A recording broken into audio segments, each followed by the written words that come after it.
Hello, and welcome to the podcast where friends discuss environmental policies from around the planet.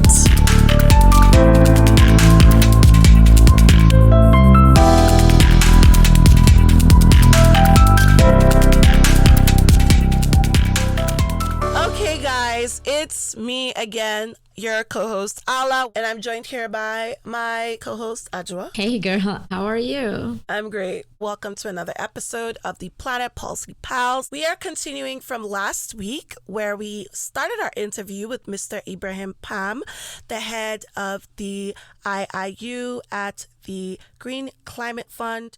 Last week, we talked a little bit about his background, about the background of his department and the GCF. And this week, we're going to be getting into some more details. Thank you for joining us, Mr. Pam. It's great to have you here. Thanks very much. It's great to be with you again. And yeah, look forward to our discussion. Actually, our first series on the show covered organizations. And one of the ones that I had pitched for us to do at the time was the GCF. But we ended up not doing it because we had thought when we started the show, well, a lot of people don't know about money and climate, so they might not understand. And I'm so glad that over a year later, we are getting around to covering the GCF. Speaking of managing so many different entities and having a lot of stakeholders involved, right now, the GCF says that the private sector manages more than $210 trillion US in assets, but only a very minor part of it is dedicated to climate investments.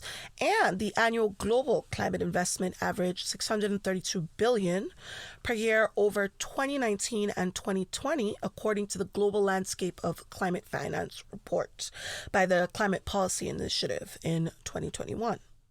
Yeah, and considering the fact that the current target for financial investment to reach the 1.5 degrees Celsius temperature goal, which is set by the IPCC, is $4.13 trillion. This number is much smaller. And according to the report, 50% of the money came from the public sector versus 20% from corporations, which means the private sector can certainly be more involved. Now, the GCF's private sector facility plays a major role in increasing the contribution from the private sector, right? So how is integrity maintained when you add yet another unpredictable variable to the mix of funding sources? Mm-hmm.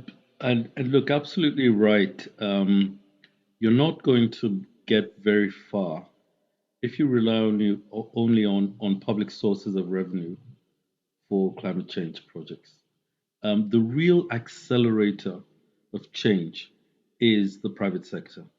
And as you have reeled out the figures, if we're able to engage private sector financing in a massive way, that's when you'll begin to see the kind of resources that are transformational. You know, I worked with the African Development Bank as chief investigator. And one of the things we did was we had to describe and develop a policy around how to conduct due diligence in private sector projects.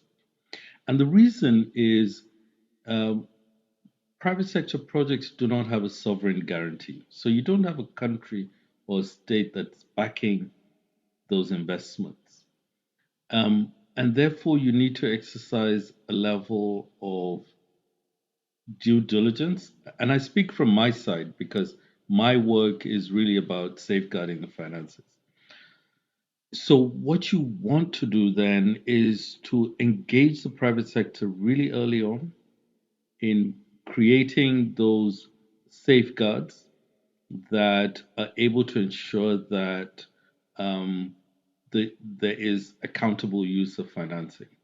And by the way, how are you going to get the private sector to put money in if it's not assured that there will be accountability? So what we do at the GCF is we have built into our operating model the involvement of the private sector representatives sitting in at board meetings in an observer capacity.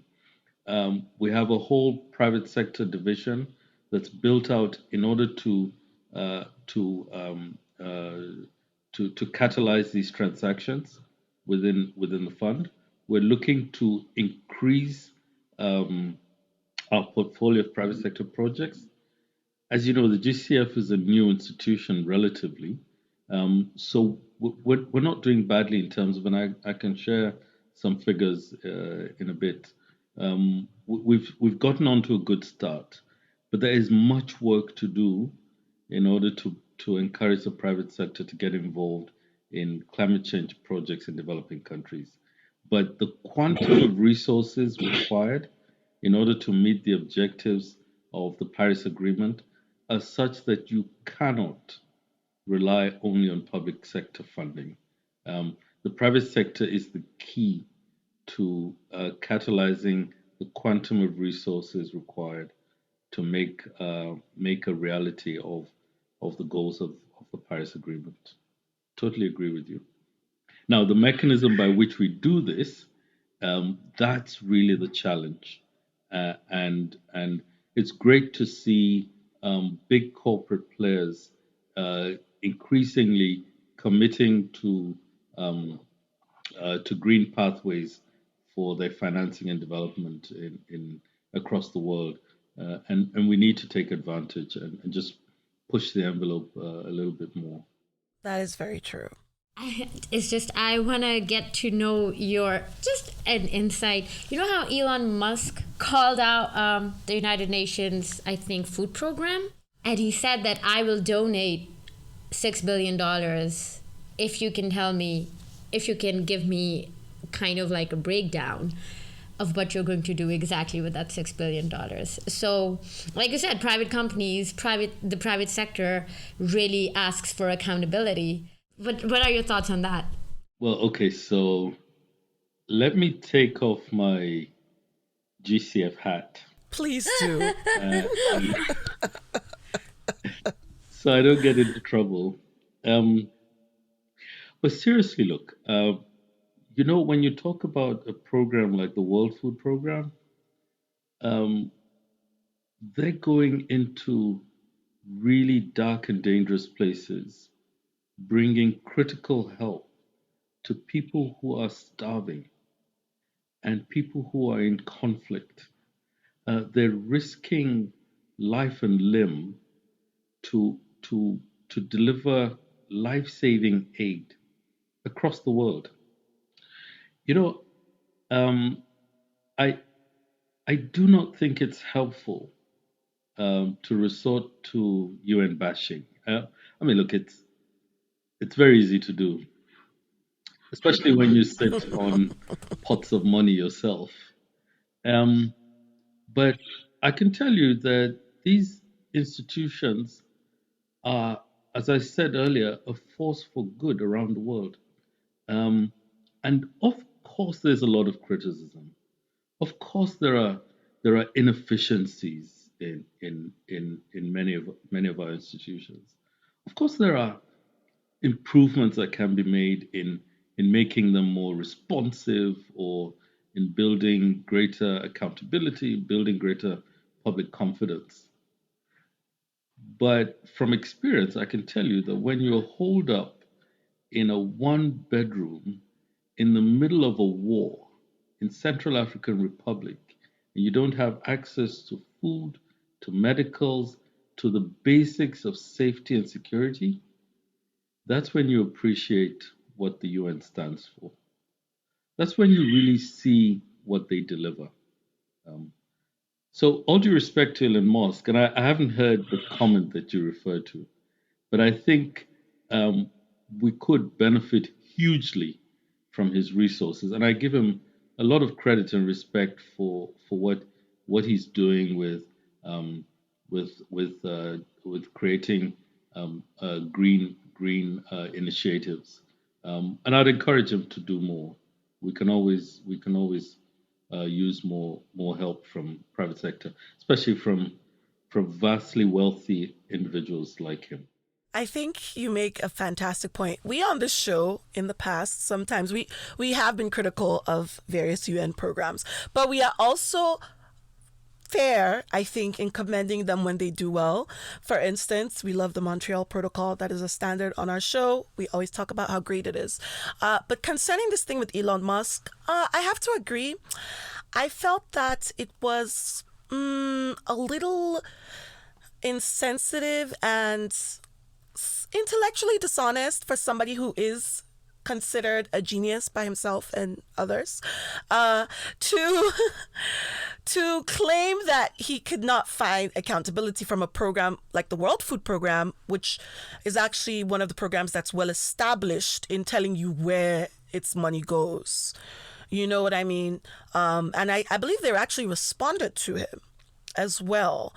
And I followed up on that story. There hasn't been full clarification on how the entirety of that donation has been made. But yes, the World Food Program is accountable. He could have looked up, some of that information for himself, but it was a good, I guess, social media strategy thing. And in any case, it made people talk about the World Food Program, which for me was a win. I thought that was at least a good thing to come out of it, if anything. Yeah, no, absolutely. And if I may, just one last comment on that. Um, Believe me, I think, and I haven't read the comment by Elon Musk, but I think it's entirely credible for a person of his stature and visibility and voice to raise concerns about any any UN institution, to hold us accountable, and to demand greater accountability. So I'm not acting from a defensive position, and I totally respect his right to question and to demand accountability. I'm only offering a a response to say that, you know I, on my side, and given my perspective, I respect the work that the World Food Program does, and I can tell you, and if you look at some of the reports, um, in places like Somalia, where it was impossible to do anything, they got involved in there and they moved in tremendous amounts of aid, but they got hurt as well, for the same reason that, Right. these are very, very difficult terrains to work in. So, yeah, well, I just thought to excuse that.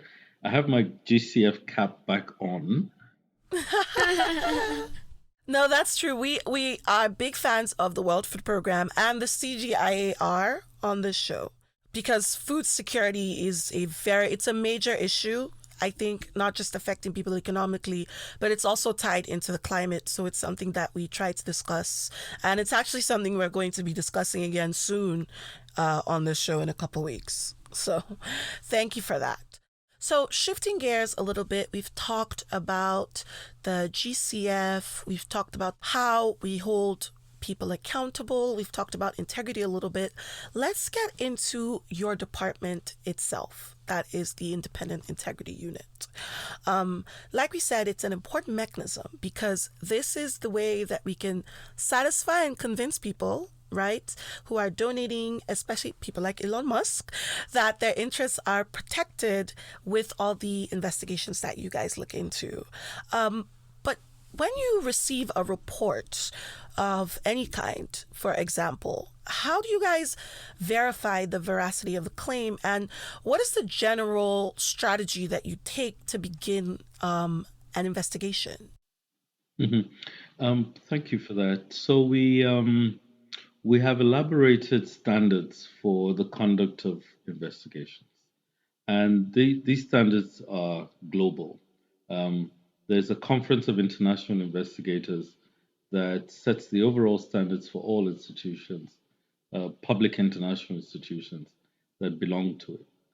Um, and the GCF was admitted in 2017. And in fact, we hosted the conference in 2018, and I was chair of the conference for that year. So investigation standards are global, they're elaborated, and they're well known. But each institution, like the GCF, develops its own rules for how it conducts investigations. So we now have, approved by the board of the GCF, investigation standards, which set out in detail what the process is, and what the principles are for conducting an investigation.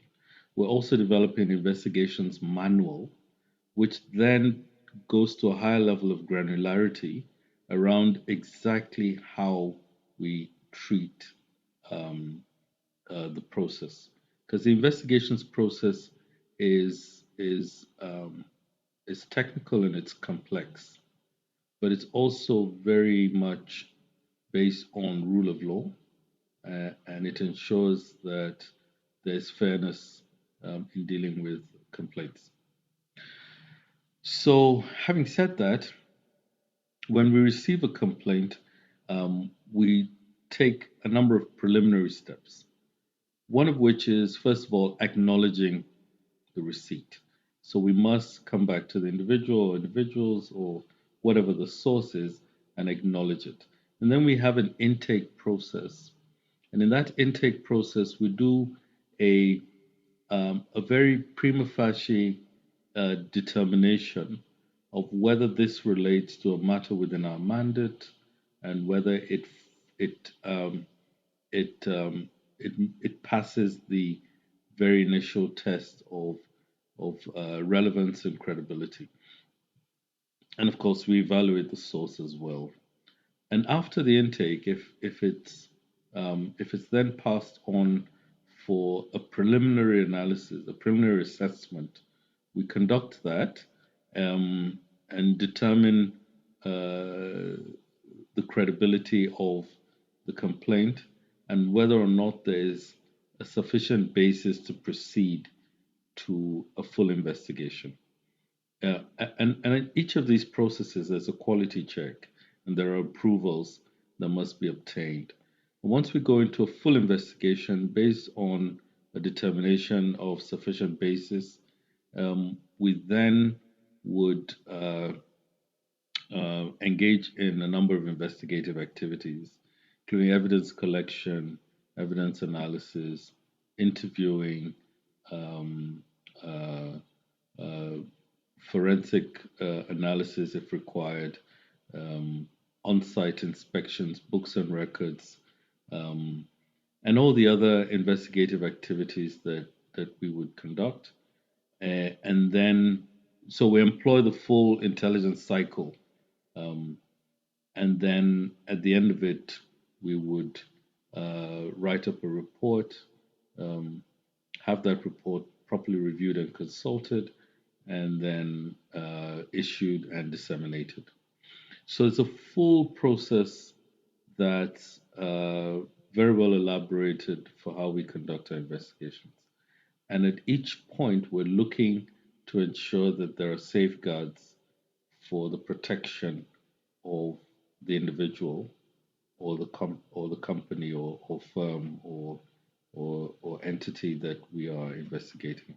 And these safeguards include, you know, the right to consult, the right to receive support in different aspects. Because we're talking about a range of different kinds of investigations.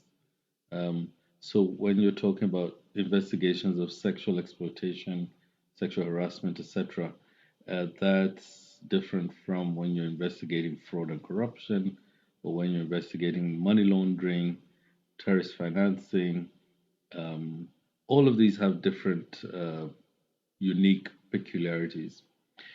But at the end of it, we then issue a report, and that's not the end of it, um, because what follows is a sanctions process or disciplinary process, and that has its own features, some of which are outside of our remit, because there must be a clear distinction between the investigations function and the sanctions or disciplinary function. So that's undertaken separately. But at the end of it all, we then try to appropriate the lessons of the investigation itself, of the findings. We use this to improve processes, internal control frameworks, risk management paradigms, etc., etc. Um, so it's a whole complete package that we deploy, and this involves people with different specific specializations as well. I don't know how much detail you want me to go into, but that's an overview. Well, that was no that provided us with a lot of insight, and I think it provided our listeners with a lot of insight as well. I particularly liked how you talked about throughout the process you have fail safes and safeguards at different steps. I think that's important because you're checking it as you go. I also love knowing that there is a report. I'm gonna look into that. I love reading reports. I like writing them too. I really like reports. You can ask Ajwa. I do a lot of Yes, it's the a writing problem. for this show. No, it's amazing. You do love reports, though, yes, and I don't doubt that you're going to read it in detail. I will. I will. I love information. But yes, thank you so much. I have learned a lot from this interview. So thank you so much for joining us, Mr. Pam. Really, I think my biggest takeaway from this so far has been when you think about it, the rate at which the GCF is growing, and the fact that even with this massive growth, they are managing to remain accountable and continuing to think about new ways to maintain that integrity using technology and things like that. So that was really interesting to find out. Honestly, yeah, and I feel like you said, it's going to attract a lot more of the private sector because they really do care about that, and we need them to jump in for some real change, because the public sector definitely cannot do this by themselves. So yeah, I think that was my biggest takeaway, that if you tell people where their money is going, they're going to work more and they would want to put in more money. So thank you so much for that insight. And at the beginning of the show, Ala explained how the GCF runs many projects and programs at the same time. You also mentioned how you're working on more than 190 projects, and that's crazy. That's amazing. We really love to see it. But before we wrap up, we want to highlight one such project that involves both mitigating the effects and adapting to the results of climate change. One such project we know was approved in 2018, and it seeks to transform financial systems for climate by providing loans and technical assistance in 17 developing countries across Africa and Latin America and the Caribbean to create self-sustaining markets in energy efficiency and also renewable energy and climate resilience. So how does a project like this redirect how money moves so that it is going towards sustainable action and meeting the right people? Right. So this is a really important project, and what it does is it highlights GCF's innovative approach to creating projects and instruments that are multi-country and um, seek to support the building of critical financial structures and systems that create the right environment for climate change. But it's also a project that focuses that has a gender focus, and you know it's really important that in all of our work we're able um, to get the right gender perspective in order to make our projects um, really built on the realities of the strength of our societies. It, this project is actually implemented by one of our accredited entities, which is the Agence Française de Développement, AFD, and as you would know, the GCF financing model is to act through accredited entities and executing entities. And AFD is one of our international access entities. Um, at the point of accrediting entities, we examine their capacity to deliver on the projects as well as to as well as their capacity to transfer knowledge and their capacity to work accountably and with all the safeguards that we impose. And AFD certainly proves that it has that capacity. So one of the ways in which we look to getting the right outcomes from our projects is selecting entities like this that have the capacity and the track record of delivering on big, complex projects.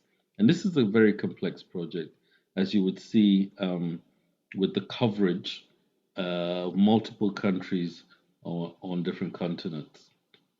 Um, so that's the first thing. The second thing is we engage in a very rigorous assessment of the legal arrangements um, and the technical project delivery milestones. And by this means, we're able to circumscribe the way that the GCF financing is deployed, um, strictly according to the milestones for the achievement of project goals. Um, but also, we have a very strong monitoring framework. So there's for a division of project monitoring that requires uh, regular reporting on the achievement of project goals, and and here's where the independent integrity unit also plays a role.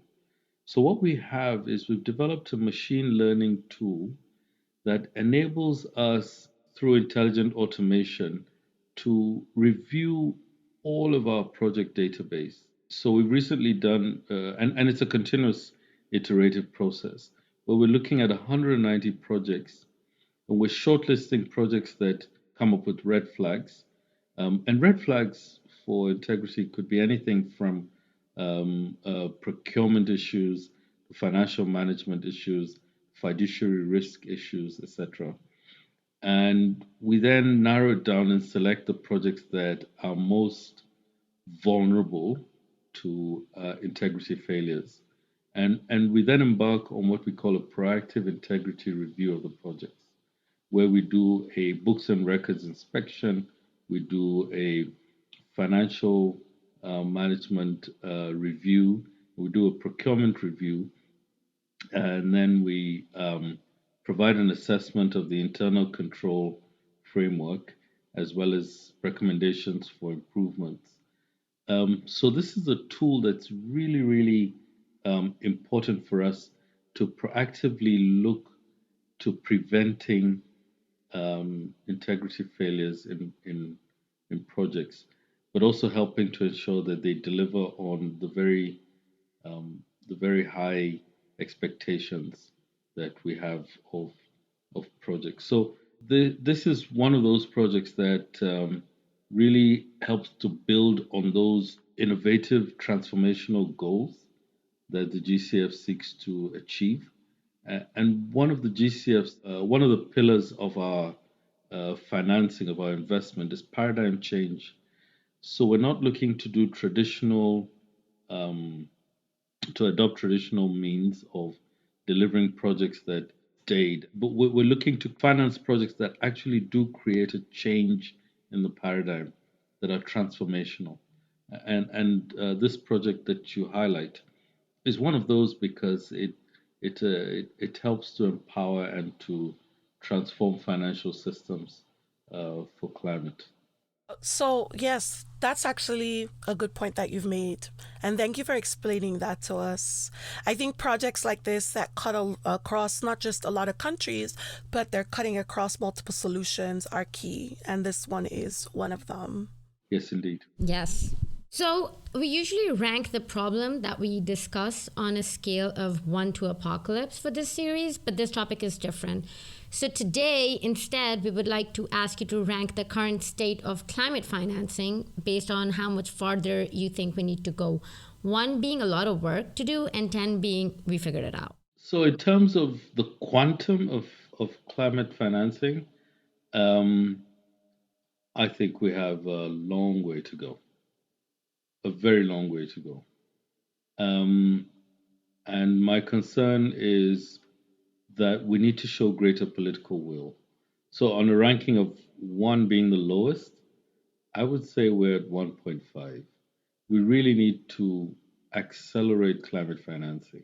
Apart from the quantum, in terms of the accountable use of the financing that's available, I would rank that at very high. Um, so it's not just the Green Climate Fund that's involved in deploying climate finances, as you know. Um, I think there are multiples of institutions that are doing exactly the work we're doing, and we're all partnering for good.